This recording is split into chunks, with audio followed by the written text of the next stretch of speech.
धीर सोडू नको, सारी खोटी नसतात नाणी. याचा अर्थ काय? आपण जमिनीतून पाण्यासाठी प्रयत्न करतो, म्हणून खोदायला कधीही थकायचं नाही. म्हणजे काय?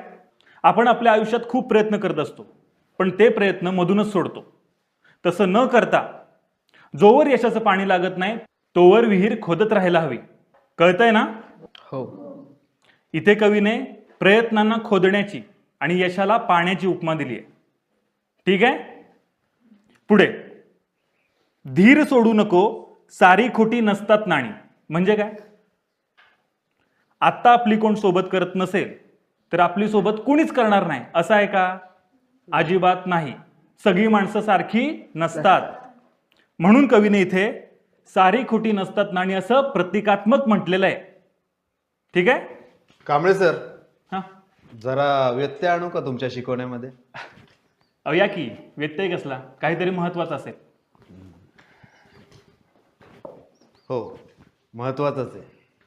काय, येत्या 29 तारखेला राष्ट्रीय क्रीडा दिन आहे.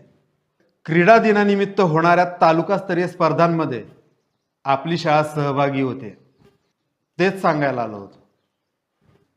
म्हणलं आमच्या विभागाची सूचना आहे म्हणल्यावर आम्हीच वाचून दाखवावी. कसं आहे, 4 गोष्टी सांगता येतात आणि शेवटी विद्यार्थ्यांचा सहभाग वाढणं महत्वाचं. सर, माझे तर पैसे राहिलेत. कोण आहे रे त्यो? माहितीये मला. लय दिवस झालं नाटकं बघतोय तुझी. एखाद्या बारीला घावलाच का नाही? सगळ्या शाळेसमोर आणतो का नाही बघ. अजिबात बेशिस्तपणा नकोय. सर सांगते ते शांतपणे ऐका. बघा बघा सर, मी एवढा ओरडलो तरी गप बसली नाही, आणि तुमचा आवाज आला की कशी लगेच गप? सर, ओरडून ओरडून तुम्हीच तुमची भीती कमी करत असता. असू द्यात. नोटीस वाचताय ना? हो.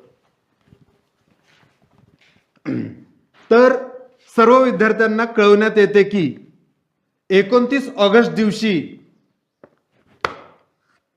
राष्ट्रीय क्रीडा दिन असल्याने पाटण येथे विविध क्रीडा स्पर्धांचे आयोजन केलेले आहे.